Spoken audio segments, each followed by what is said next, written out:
बच्चों नमस्कार। कैसे हैं आप? सबसे पहले आप सभी को 12वीं कक्षा में आने की बहुत बहुत बधाई। तो हिंदी आधार की कक्षाएं आपके लिए अब YouTube चैनल के माध्यम से मेरे द्वारा नियमित रूप से प्रदान की जाएंगी। तो आपका शिक्षक राकेश कुमार गोयल आपके लिए आज लेके आए हैं अपने YouTube चैनल के माध्यम से आत्म परिचय हरवंश राय बच्चन। हरवंश राय बच्चन जी का आत्म परिचय नामक कविता को आज हम पढ़ेंगे। तो फटाफट आप अपनी कॉपी निकाल लीजिए, किताब निकाल लीजिए और आरोह किताब का पहला चैप्टर निकाल लीजिए, आत्म परिचय। और हम इस चैप्टर को आप नियमित रूप से आने वाली कक्षाओं को भी पढ़ने के लिए MyE_School जो मेरा यूट्यूब चैनल मैंने आप लोगों के लिए बनाया है केंद्रीय विद्यालय संगठन के अधिकारियों के निर्देशानुसार, तो आइए इसको हम लोग पढ़ना शुरू करते हैं। हरवंश राय बच्चन, जैसा कि मैं आपको पहले भी कई बार बता चुका हूं कि हालावाद के जनक माने जाते हैं हरवंश राय बच्चन। उनकी अपनी कविताओं में मधुरता है, आनंद है। वो एक मस्ती के कवि हैं। ऐसे मस्ती का कवि हरवंश राय बच्चन जिनका जन्म 1907 इलाहाबाद में हुआ। प्रमुख रचनाएं अगर इनकी बात करोगे तो मधुशाला, मधुबाला, मधुकलश, निशा निमंत्रण, एकांत संगीत, आकुल अंतर, मिलन यामिनी, शतरंगिणी, आरती और अंगारे, नए पुराने झरोखे, टूटी फूटी कड़ियां, क्या भूलूं क्या याद करूं। ये इनकी आत्मकथा है 4 खंडों में। क्या भूलूं क्या याद करूं, नीड का निर्माण, फिर बसेरे से दूर, 10 द्वार से सोपानतक। अनुवाद कार्य भी इनके द्वारा किया गया, हेमलेट, जनगीता, मैकबेथ। और इनकी एक डायरी बड़ी प्रसिद्ध रही, प्रवासी की डायरी। आपको इनका संपूर्ण जो साहित्य अगर पढ़ना है तो बच्चन ग्रंथावली नाम से 10 खंडों में प्रकाशित है। 2003 मुंबई में इनका निधन हुआ। अमिताभ बच्चन को आप लोग जानते हैं। अमिताभ बच्चन के पिताजी हैं हरवंश राय बच्चन। हालावाद के जनक हैं, मस्ती का काव्य लिखते हैं, आनंद का काव्य लिखते हैं। तो आइए इनकी एक बहुत महत्वपूर्ण रचना परिचय आपके सिलेबस में लगाई गई है, आत्म परिचय को हम लोग पढ़ लेते हैं। देखिए शब्द का पर ध्यान दीजिए, आत्म परिचय क्या होता है? आत्म परिचय, आत्म मतलब स्वयं का, परिचय मतलब अपने बारे में बताना, स्वयं के बारे में बताना, biodata, self introduction. Self introduction या बायोडाटा या आत्म परिचय जिसे आप कहोगे, जैसे कि आपने 10th क्लास में जयशंकर प्रसाद जी को पढ़ा था, आत्मकथ्य। आत्मकथ्य भी आत्म परिचय जैसा ही था। उसमें भी कविता के माध्यम से अपने आप के बारे में बताया गया है। इन्होंने भी अपने आप को बताया कि मैं क्या हूँ, मेरा जीवन क्या है, ये दुनिया कैसी है, मेरा इस दुनिया से रिश्ता कैसा है, ये लोग मुझे क्या समझते हैं, क्यों मैं इनके साथ रहकर भी एक अकेला महसूस करता हूँ। ये बहुत सारी बातें इन्होंने अपने आत्म परिचय में कविता के माध्यम से प्रस्तुत की है। तो पहले हम कविता का पाठ करते हैं। पहले इन 2 पैराग्राफ्स को हम लोग पढ़ लेते हैं और उसके बाद फिर आगे पढ़ेंगे। पहले 2 पद देखिए। मैं जग जीवन का भार लिया फिरता हूँ, फिर भी जीवन में प्यार लिए फिरता हूँ। कर दिया किसी ने झंकृत जिनको छूकर, मैं सांसों के 2 तार लिए फिरता हूँ। मैं स्नेह सुरा का पान किया करता हूँ, मैं कभी न जग का ध्यान किया करता हूँ। जग पूछ रहा है उनको जो जग की गाते, मैं अपने मन का गान किया करता हूँ। झनकृत एक शब्द आया है इसमें, झनकृत। झनकृत का मतलब होता है जागृत करना। जैसे वीणा के तार होते हैं ना, उनको हम लोग झनकृत कर देते हैं तो उनमें से आवाज निकलती है।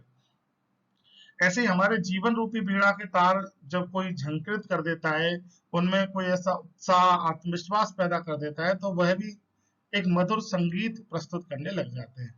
स्नेह की मदिरा, स्नेह का पान किया करता हूँ। स्नेह रूपी मदिरा जो है, जो स्नेह का जो नशा है, वह इनके जीवन में बड़ा महत्वपूर्ण है। लाइन टू लाइन अर्थ देखिए। मैं जग जीवन का भार लिए, भार कभी क्यों कह रहा है कि मैं भार लिए फिरता हूँ? क्योंकि जीवन क्या है ना, भार स्वरूप है। इसमें तमाम तरह के नियम हैं, बंधन हैं, और बहुत सारी ऐसी बातें हैं जो हमें रोकती हैं, तो इसलिए इसको भार कहा गया है। मैं जन जीवन का भार लिए फिरता हूँ, फिर भी जीवन में प्यार लिए फिरता हूँ। लेकिन ये भार जो है, ये जो कठिनाइयां हैं, जो संघर्ष हैं, इनसे लड़ने के लिए मेरे पास एक हथियार है, वह है प्यार का हथियार। इसलिए मैं जीवन में प्यार लिए फिरता हूँ। मेरा जीवन, हर किसी का जीवन भार युक्त है।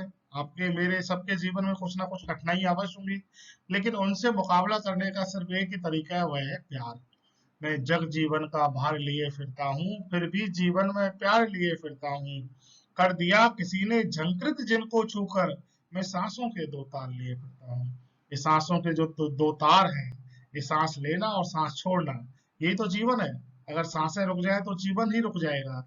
इन सांसों के दो तारों का, यानी मेरे हृदय की अंतरात्मा का, मेरे हृदय के आंतरिक गहराई को जिसने झंकृत कर दिया, कौन है वह? उसकी प्रेमिका हो सकती है, उसकी पत्नी हो सकती है, कोई भी जिसने उसके इन तारों को झंकृत कर दिया, उसके अंदर वह आत्मविश्वास पैदा कर दिया, उसके अंदर जीवन को जीने का एक तरीका पैदा कर दिया, ऐसी सांसों के दो तार लिए फिरता है। देखिए, अगर आपके अंदर कोई झंकृत कर देने वाली शक्ति नहीं है, जीवन में कुछ करने की अगर आपके अंदर तमन्ना नहीं है, तो निश्चित रूप से आपका, हमारा सबका जीवन निष्क्रिय हो जाएगा। मैं स्नेह सुरा का पान किया करता हूँ। वो अपने आत्म परिचय में कहते हैं कि मैं, वैवनस्यता मेरे जीवन का मुख्य उद्देश्य नहीं है, स्नेह का पान करता हूँ। मैं स्नेह रूपी मादकता नशे में रहता हूँ। मैं कभी ना जग का ध्यान किया करता हूँ। ये, हाँ, ये संसार है। ये संसार कभी भी आप इनको कुछ भी कहो, ये हर बात का अर्थ का अनर्थ ही निकालेगा। इसलिए मैं कभी इनका ध्यान नहीं करता। जग पूछ रहा है उनको जो जग की गाते, मैं अपने मन का गानी। हाँ, ये संसार जो है ना, उनकी जय जयकार करता है जो उसकी परंपरा, रूढ़ी, नियमों का पालन करता है। मैं जग पूछ रहा उनको जो जग की गाते, पेपर में पूछा जाता है, कभी ने ऐसा क्यों कहा है कि जग की गाते? जग की गाने का मतलब, जग संसार जो है उनका ही गुणगान करता है, जो जग की परंपरा, नियम, बंधनों को स्वीकार करते हैं। लेकिन कभी केवल किसके बंधन स्वीकार करता है? अपने मन के बंधन स्वीकार करता है, अपने मन की परंपराओं को मानता है, अपने जीवन को एक अलग उद्देश्य से जीता है। इसलिए वो कहता है कि मैं स्नेह सुरा का पान किया करता हूँ, मैं जग का ना ध्यान किया करता हूँ। जग पूछ रहा उनको जो जग के गाते, मैं अपने मन का गान किया करता हूँ, मैं अपने मन का गान किया करता हूँ। तो ये कुछ महत्वपूर्ण प्रश्न भी मैंने इसमें आपको दिए कि स्नेह सुरा के पान से क्या तात्पर्य है, और इस कविता की शिल्पगत विशेषता। देखिए, एक होती है शिल्पगत और काव्यगत विशेषता, इनको मैं कविता के बाद में एक अलग से स्लाइड में आप लोगों को समझाऊंगा। इसमें क्या महत्वपूर्ण बातें हैं, इसकी भाषा, शैली, छंद, अलंकार, इन सब चीजों के बारे में भी हम लोग पढ़ेंगे। मैं निज उर के उद्गार लिए फिरता हूँ, मैं निज उर के उपहार लिए फिरता हूँ। मैं ये है यह पूर्ण संसार मुझे न भाता, मैं स्वप्नों का संसार लिए फिरता हूँ। मैं जला हृदय में अग्नि दहा करता हूँ, सुख दुख दोनों में मग्न रहा करता हूँ। जग भव सागर तरने को नाव बनाए, मैं भव मौजों में मस्त बहा करता हूँ। ये जो संसार है, ये कैसा है? अपूर्ण संसार है। कवि ने क्या कहा है इस संसार को? अपूर्ण संसार। क्योंकि देखिए, इसमें कोई भी पूर्णता नहीं है, कोई भी आदमी कंप्लीट नहीं है। No one is complete in this world. इस संसार में कोई भी कंप्लीट नहीं है। हर व्यक्ति में कोई ना कोई कमी है, कोई ना कोई खामी है। हर आदमी को अपने से ज्यादा दूसरा परफेक्ट दिखाई देता है। ये संसार ऐसा ही है, इसमें हमें अपने से ज्यादा दूसरा श्रेष्ठ दिखाई देता है। और हमेशा आप कितना भी अच्छा करो, ये संसार के लोग हमेशा उसको कुछ ना कुछ कमियां आपको निकाल के बता ही देंगे। इसलिए ये संसार मुझे अपना अच्छा नहीं लगता। ये अपूर्ण संसार है, इसमें तमाम असफलता है, तमाम भेदभाव है, तमाम तरह के द्वेष है, विद्वेष है। इन सब चीजों की वजह से संसार कैसा है? अपूर्ण संसार है। इसलिए मैं कैसा संसार में रहता हूँ? मैं स्वप्नों के संसार में रहता हूँ। एक ऐसा स्वप्नों का संसार जो जो मेरी मादकता से भर देता है, मेरे जीवन को खुशियों से भर देता है, मेरे जीवन में आनंद लेके आता है। मैं ऐसे स्वप्नों के संसार में जीता हूँ। मैं अपने निज उर माने हृदय, मैं अपने हृदय में बहुत सारे विचार लिए फिरता हूँ, बहुत सारी बातें लेकर के चलता हूँ, और उसके लिए उपहार भी मैं स्वयं देता हूँ। क्योंकि हो सकता है मेरे विचार, मेरी भावनाओं को बहुत सारे लोग ना समझें, उनको ना महसूस करें। यानी कहने का तात्पर्य स्वांत सुखाय, इस कविता में आपको बताया है कि अगर, ये बहुत इंपॉर्टेंट है, अगर हम हमारा मूल्यांकन दूसरों के भरोसे छोड़ देंगे, तो निश्चित रूप से दूसरे हमारी किसी भी बात का समर्थन नहीं करेंगे। उन्हें हर अच्छी से अच्छी चीज में कुछ लोगों को तो कमियां दिखेगी ही। राजा राम के निर्णयों में भी लोगों को कमियां दिखाई देती है, तो फिर हम तो इस सामान्य पुरुष हैं। तो क्या, हमें अपना मूल्यांकन स्वयं करना है, अपने लिए खुद उपहार तय करने हैं। ये बहुत बड़ी बात मनोवैज्ञानिक दृष्टि से इसमें कही है। अगर यह बात हम समझ पाते हैं तो निश्चित रूप से हमारा जीवन साकार जीवन हो जाएगा। हमारा जीवन हमेशा अवसादों से मुक्त हो जाएगा। किसी तरह का अवसाद हमें घेर नहीं पाएगा अगर हम इस तरह का जीवन बनाते हैं। मैं जला हृदय में अग्नि दहा करता हूँ। ऐसा नहीं कि मेरे जीवन में हृदय अग्नि नहीं है, मेरे जीवन में वेदनाएं नहीं है, कष्ट नहीं है, लेकिन इससे मेरा हृदय हमेशा जलता नहीं है। हाँ, जलता है। मैं जला हृदय में अग्नि दहा करता हूँ, लेकिन मैं कैसा हूँ? मैं योगी हूँ। सुख दुख दोनों में मग्न रहा करता हूँ। सुख और दुख दोनों स्थितियों में मैं अपने आप को प्रसन्न रखने की चेष्टा करता हूँ। और ऐसे व्यक्ति जो सुख और दुख दोनों स्थितियों में स्वयं को मग्न रखने की क्षमताएं रखते हैं, उन्हें किसी भी तरह का अवसाद नहीं घेर सकता। कोई भी रास्ता, कोई भी मंजिल उनके लिए दुष्कर नहीं हो सकती। तो मैं जला हृदय में यज्ञ दहा करता हूँ, सुख दुख दोनों में मग्न रहा करता हूँ। जग भव सागर तरने को नाव बनाए, मैं भव मौजों में मस्त बहा करता हूँ। ये संसार क्या है? तमाम तरीके से संसार को उसमें जीने के लिए काम करता है, कर्म करता है। कर्मवादी संसार है। हर आदमी कर्म कर रहा है। लॉकडाउन के समय भी लोग कर्म कर रहे हैं। जरूरी भी है। कर्म अगर मनुष्य नहीं करेगा तो आगे कैसे बढ़ेगा? अगर कर्मशील मनुष्य नहीं होगा तो कैसे आगे बढ़ेगा? ये सामान्य संसार के सामान्य लोग इस संसार रूपी सागर को पार करने के लिए, संसार रूपी आनंद रूपक अलंकार है, संसार रूपी सागर को तरने के लिए क्या बनाते हैं? नाव बनाते हैं, कर्म रूपी नाव बनाते हैं। लेकिन मैं क्या करता हूँ? मैं भव मौजों पर मस्त बहा करता हूँ। लेकिन मैं आनंद ही खोजता हूँ, आनंद से जीता हूँ। मैं कल की परवाह नहीं करता, मैं आज का आनंद लेता हूँ। आज के आनंद का को मैं नहीं छोड़ना चाहता। कल की चिंता में मैं आज को व्यर्थ करना नहीं चाहता। मैं भव मौजों में मस्त बहा करता हूँ। मैं अपनी मस्ती में, आनंद में डूबा रहता हूँ। आनंद के साथ रहना पसंद करता हूँ। हाँ, मैं यौवन का उन्माद लिए फिरता हूँ, उन्मादों में अवसाद लिए फिरता हूँ। जो मुझको बार हंसा रुलाती भीतर, हाय मैं किसी की याद लिया फिरता हूँ। पर यत्न मिटे सब सत्य किसी ने जाना, नादान वही है हाय जहाँ पर दाना। फिर मूड ना क्या जग जो इस पर भी सीखे, मैं सीख रहा हूँ सीखा ज्ञान भुलाना। ये दो पंक्तियां आपके जीवन के लिए बहुत ही महत्वपूर्ण पंक्तियां हैं बच्चों, और इन दोनों पंक्तियों में एक बहुत ही मनोवैज्ञानिक सिद्धांत प्रतिपादित किया है कि जब तक आप कुछ नया नहीं सीख सकते, जब तक पुराना नहीं भुला दोगे।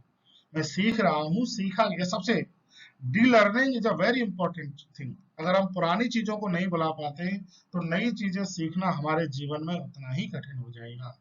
डी लर्निंग री लर्निंग के लिए बहुत जरूरी है। न्यू लर्निंग के लिए आपको कोई भी पुरानी चीजें भूलनी पड़ेंगी। अगर हम ये मान लेते हैं नहीं मैं तो सब जानता हूँ, जहां हम ये मान लेते हैं मैं सब जानता हूँ, मुझे सब आता है, आप नई चीजें सीखने के सारे द्वार बंद कर दे रहे हो। अगर आप यह मानने लग गए कि मुझसे अच्छा कोई नहीं है, तो निश्चित रूप से फिर आप नई चीजें कभी भी नहीं सीख पाओगे।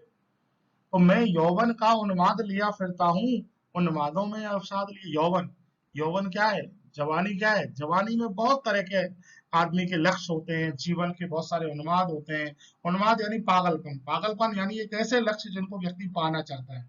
हर व्यक्ति अपनी जवानी में कुछ नए लक्ष्य रखता है, उनकी प्राप्ति के लिए नए नए सपने देखता है। उन सपनों को प्राप्त करने के लिए वह तमाम तरीके के प्रयास करता है। उन प्रयासों में वो अब सफल भी रहता है, सफल भी होता है तो असफल भी रहता है। और उन असफल जब व्यक्ति होता है तो अवसाद होता है, डिप्रेशन होता है।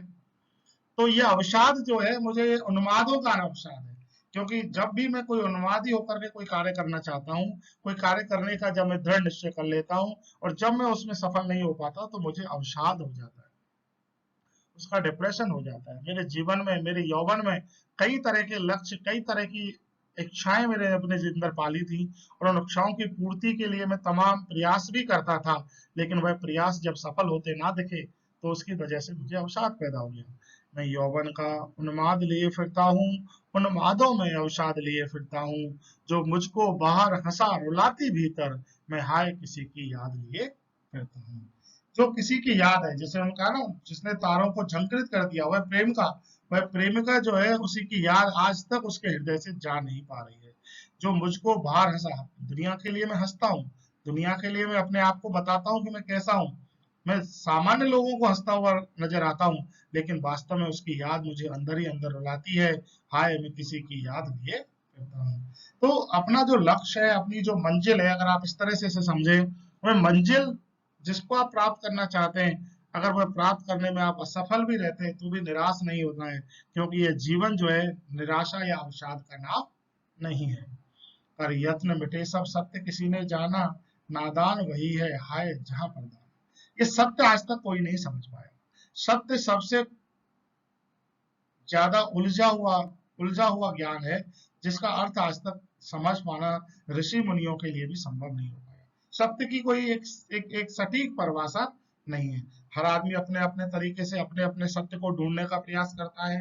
कर यत्न मिटे सब सत्य किसी ने जाना, क्वेश्चन मार्क लगाया, देखो कविता में इनका ध्यान रखा करो, क्वेश्चन मार्क लगाए, इसका मतलब क्या है? कर यत्न मिटे सब सत्य किसी ने जाना, अर्थात कोई आज तक क्या सत्य को जान पाया है? नादान वही है हाय जहां पर दाना। हम सब क्या है? नादान है। और नादान सबसे बड़ा वो है जहां पर क्या है? दाना। आपने देखा होगा शिकारी दाना डालता है, चिड़िया आती है दाना खाने के लिए, उसमें फंस जाती है। ऐसे ही ये संसार रूपी जो सांसारिक जो माया मोह का जो दाना जो डला हुआ है, इसमें हमारा आत्मा रूपी नादान पक्षी फंस जा रहा है।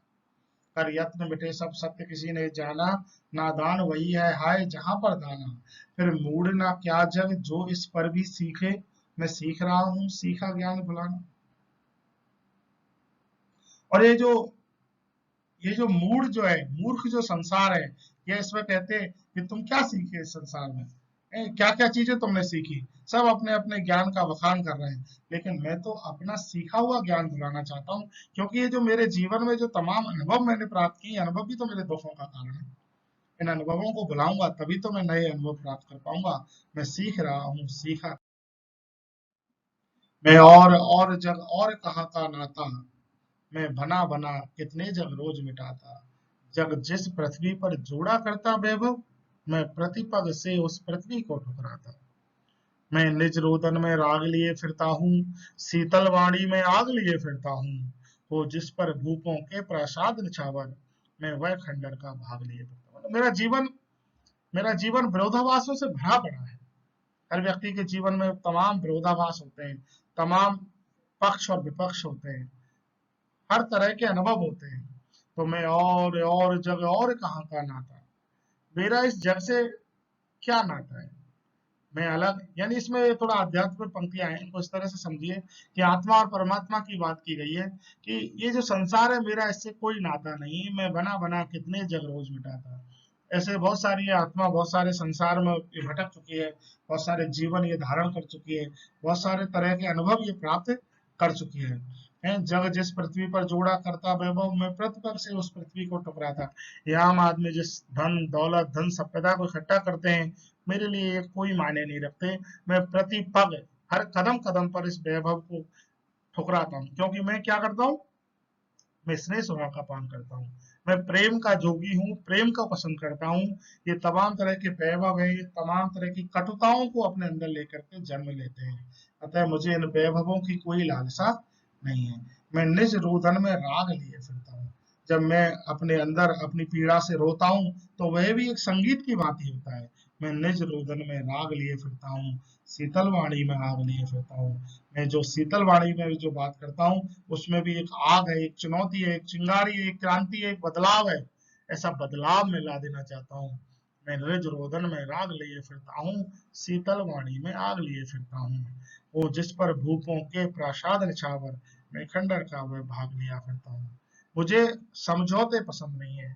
मैं भूपों के महल मुझे पसंद नहीं है, राजाओं के महल मुझे पसंद नहीं है। मुझे अपने जीवन में जो कुछ भी है, जो खंडर है मेरे जीवन के जो टूटे फूटे अनुभव हैं, मेरे जीवन की जो विषमताएं हैं विद्रूपताएं हैं, वही मुझे बेहद पसंद है। तो मैं निज रोदन में राग लिए फिरता हूँ, शीतल वाणी में आग लिए फिरता हूँ जिस पर भूपों के प्रासाद निछावर, मैं खंडर का मैं भाग लिए फिरता हूँ। मैं रोया इसको तुम कहते हो गाना, मैं फूट पड़ा तुम कहते छंद बनाना। क्यों कब कहकर संसार मुझे अपनाए, मैं दुनिया का हूँ एक नया दीवाना।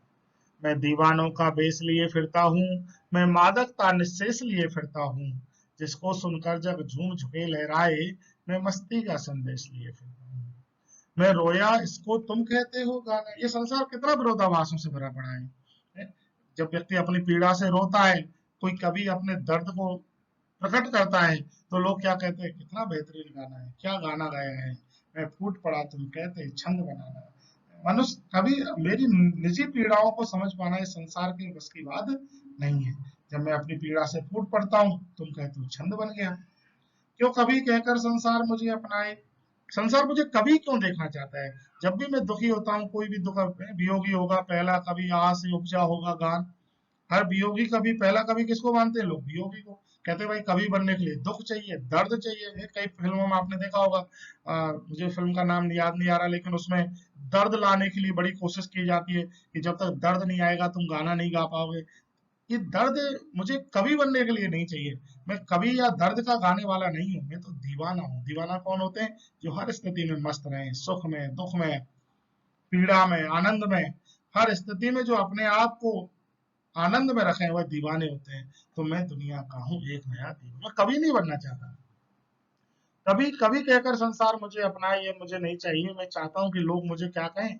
दीवाना कहें, क्योंकि दीवाना ही वह व्यक्ति होता है जो हर स्थिति में आनंद में रहता है, मस्ती में रहता है, झूमता है और अपने जीवन को एक नए नए उद्देश्यों तक ले जाता है। एक कविता आपने 8th क्लास में पढ़ी होगी, हम दीवानों की क्या हस्ती हैं, आज यहाँ कल वहां चले, मस्ती का आलम साथ चला, हम धूल उड़ाते जहाँ चले। ऐसा दीवाना बनना चाहता हूँ कि मैं जहाँ जाऊं वहां मस्ती का आलम बह जाए, मस्ती ही मस्ती वहां फैल जाए। हालावाद का भी यही विशेषता है कि मस्ती से झुमा देना श्रोताओं को हालावाद है। मैं दीवानों का वेश लिए फिरता हूँ, मैं मादकता निःशेष लिए फिरता हूँ। मैं दीवानों का वेश धारण हुए हुए हूँ और मादकता मेरे अंदर है, जो कभी ना समाप्त होने वाली मादकता को मैं अपने अंदर लिए हुए फिरता हूँ। जिसको चुनकर जग झूम झुके लहराए, मैं मस्ती का संदेश लिए फिरता हूँ। मैं चाहता हूँ मेरा आत्म परिचय सिर्फ इतना सा हो, मेरा जीवन सिर्फ इतना सा हो कि लोग जब भी मेरा नाम लें तो वो झूम उठें, झुकें, लहराएं। ऐसा मस्ती का संदेश लिए मैं चारों ओर जाना चाहता हूँ। मुझे कवि कहकर के सिर्फ छंद या रोना या गाना ही नहीं है, बल्कि मुझे दीवानों का वेश बनाना है, दीवानों की तरह स्वयं को प्रस्तुत करना है। मैं दीवानों का वेश लिए फिरता हूँ, मैं मादक का निश्चेष लिए फिरता हूँ। जिसको सुनकर जग झूमे झुके लहराए, मैं मस्ती का संदेश लिए। तो कवि क्या है, अगर आप इसमें संक्षिप्त क्या कहना चाहता है? कवि ये कहना चाहता है कि ये मेरा आत्म परिचय सिर्फ इतना सा है कि ये संसार जो है, जो अपूर्णताओं से भरा हुआ है, ये मुझको अच्छा नहीं लगता। बल्कि जो संसार की जो अपूर्णता है वो मुझे खलती हैं, मुझे परेशान करती हैं। मैं जीवन में आनंद चाहता हूँ, दीवानों का स्वरूप चाहता हूँ और दीवानों का वेश लिए पढ़ता हूँ। जो भी मेरे बारे में याद करे, मेरा परिचय स्वीकार करे, परिचय सुनने की कोशिश करे, वह सब इतना सा जान ले कि मैं मादक का, मस्ती और आनंद का ही व्यापारी हूँ और वही मेरा आत्म परिचय है। तो इससे संबंधित अगर आपके कोई भी प्रश्न है तो आप कमेंट बॉक्स में डालें। अगर कविता की कोई पंक्ति आपको समझ में नहीं आई है तो उस कविता की पंक्ति को या तो मुझे व्हाट्सअप करें या उस पेज को दोबारा बताएं, मैं उसका आपको दोबारा वीडियो बना के डालूंगा। ध्यान रहे बच्चे, ये आप लोगों के समझने के लिए है। निश्चित रूप से ये क्लासरूम टीचिंग का स्थान नहीं ले सकती। क्लासरूम टीचिंग अपने आप में अलग होती है, वहाँ हमारे पास समय की और कोई सीमा नहीं होती, डाटा की कोई सीमा नहीं होती। तो ये ध्यान रखें, ये कुछ महत्वपूर्ण प्रश्न मैंने दिए हैं, इन महत्वपूर्ण प्रश्नों को सॉल्व करें। और इसके बाद मैं आपको एक गूगल लिंक भेजूंगा, उसमें इससे संबंधित कुछ प्रश्नों के उत्तर जरूर दें। एक कॉपी बना लें और उस कॉपी में इन प्रश्नों के उत्तर लिखने की कोशिश करें। बहुत बहुत धन्यवाद। आपका दिन मंगलमय हो।